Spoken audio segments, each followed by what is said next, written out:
Have you heard of Rocktape before? Rocktape is a type of kinesiology tape or K-tape. This is just one brand of many that are out there. This isn't sponsored or anything like that. I just have a personal preference for Rocktape just because I found from my experience that it tends to stick the longest, especially for things like sweaty, dirty things like mountain biking. So these kind of tapes you can actually keep on for days at a time, which is fantastic without them peeling off and not having the effect that you want them to have. So especially like if you're doing intense sports, I find Rocktape's a pretty good one. This particular brand also have a different number of tapes available. As much as I love Rocktape, I'm actually allergic to the regular stuff, so I gotta use their hypoallergenic one, which I'm glad that they've got. So that's the RX.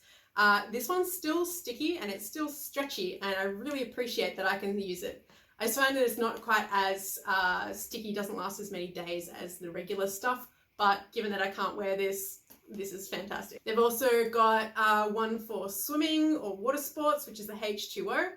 So this stuff is super sticky, really good as well if you're someone who sweats a lot. They also come in a few widths. So the standard one is 5 centimeters wide, but they also have a wide one, which is 10 centimeters. Really, really good for low back stuff. But my favorite thing about Rocktape is that it comes in a heap of different colors and designs.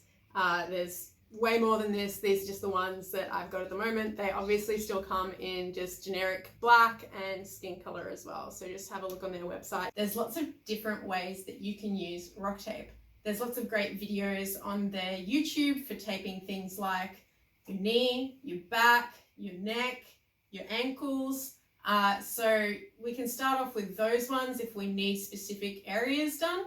The other thing that we can do is if we've say got a sore area, this is a generic thing that you can do that you can apply to most different parts of your body. Let's say, for example, I'm sore here in this shin. What I can do is measure up a bit of tape to go along that area.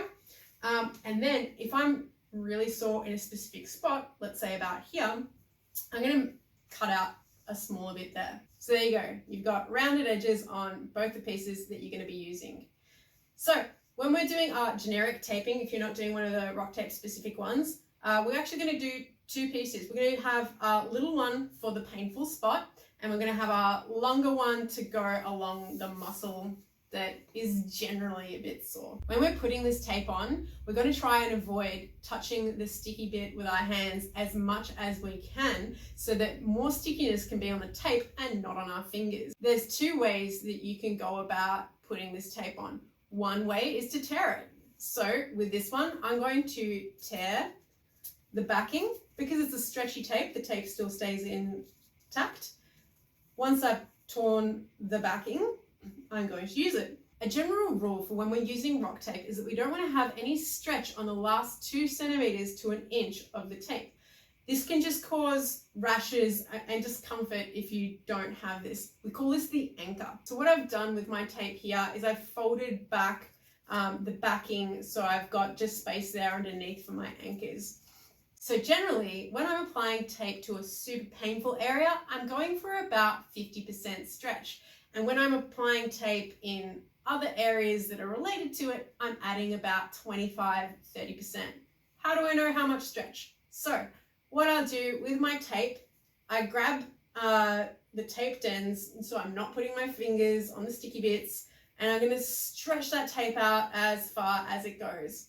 So once I've stretched that out as far as it goes, that's no stretch, that's full stretch. I'm going to put in half as much effort, and then that's going to be 50% stretch. If I want to go down to that 25-30%, I just go half again. So I've got a bit more than nothing, but I've not got zero stretch.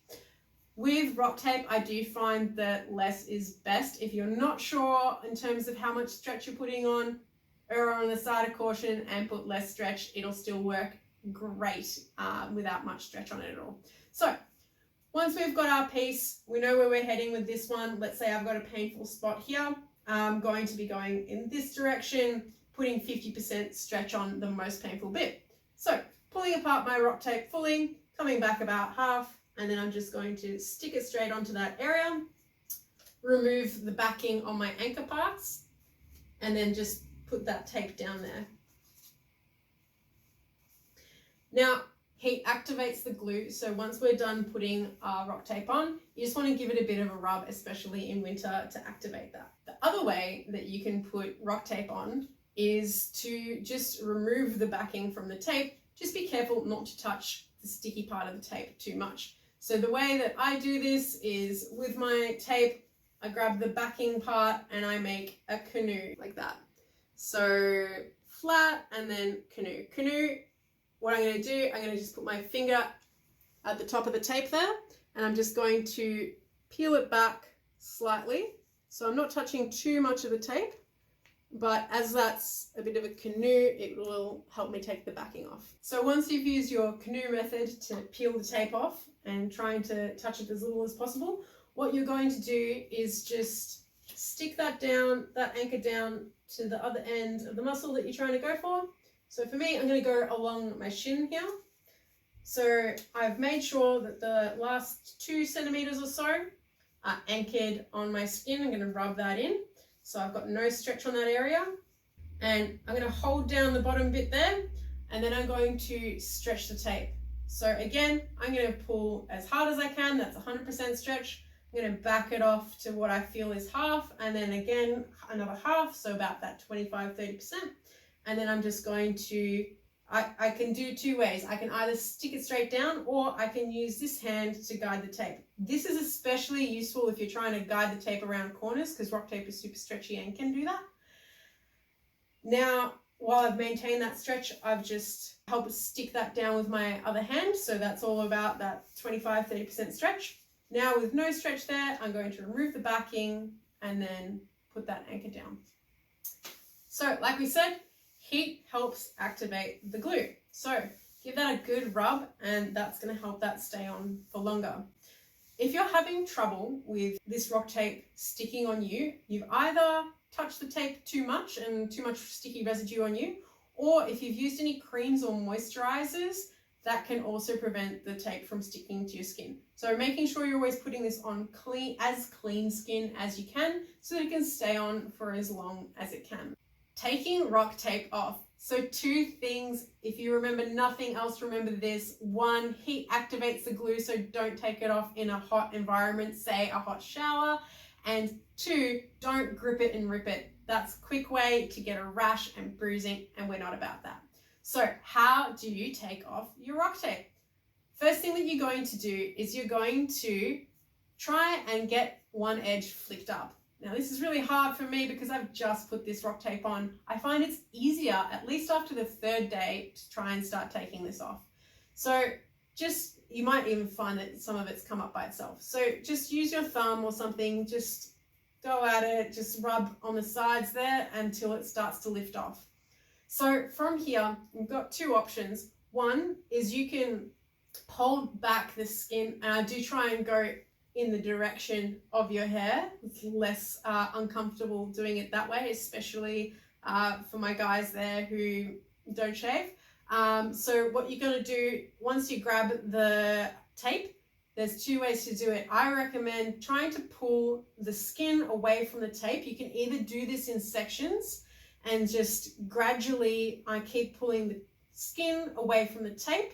The other way to do it is just slowly go, or go a bit faster if you like, taking it off. When we're taking off this tape, try to go as much as you can in the direction of the tape. So I'm not out here trying to pull it off. I'm not perpendicular to it. I'm going in the same angle as the tape. So peeling it off that way. And then when you get to these cross-section bits, again, flick up the edges of the tape as best you can.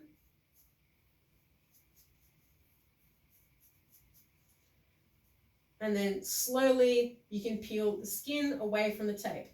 Because the tape is so stretchy, if you did try to grip it and rip it, it's just going to stretch the whole way along, and which will make that rash and bruising. So try to avoid that. Don't do it in a hot shower. If you want to take it off after a shower, that's fine once it's cooled off for a bit.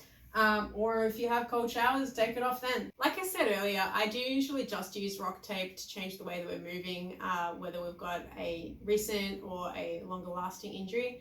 But you can also use it to help with bruises. So if you're someone who is a bit clumsy like me, or mountain bikes and hits things often, here's something that you can do with your Rocktape. So I've got a little bit of Rocktape here that I have just cut up. I've cut lots of little noodles of tape here. So we can use these little strips of tape to actually help that bruise go down. So we can actually use those little strips of tape to help that bruise go away. It just helps with the circulation in that area. The way I would do this is cut all my little strips there until my anchor point. So I'm gonna tear it there from my anchor point because I find that that's a bit easier with my little noodles of Rocktape. And then I'm going to peel back each noodle, and then I'm going to put down my anchor. So I'm actually going to go in this direction over my little bruise there. So taking off the backing there, putting my anchor down with no stretch. Another thing, when you're putting down Rocktape, try to avoid having any bumps in there. If you do find that you get one, just try and rub it out to the side. So with my noodles, I'm just going to start on one end, just peeling back the backing. Not too much stretch, if any, through this one. I'm going to fold it back there. I'm going to go to the top of my bruise. And no stretch on the end. When I'm doing these little strips for bruises, I'm just leaving little gaps in between my little strips there. That just helps encourage that fluid movement away from the bruise. Like a pretty little jellyfish. So not sure if you can see my bruise, it's right there through all these little tentacles.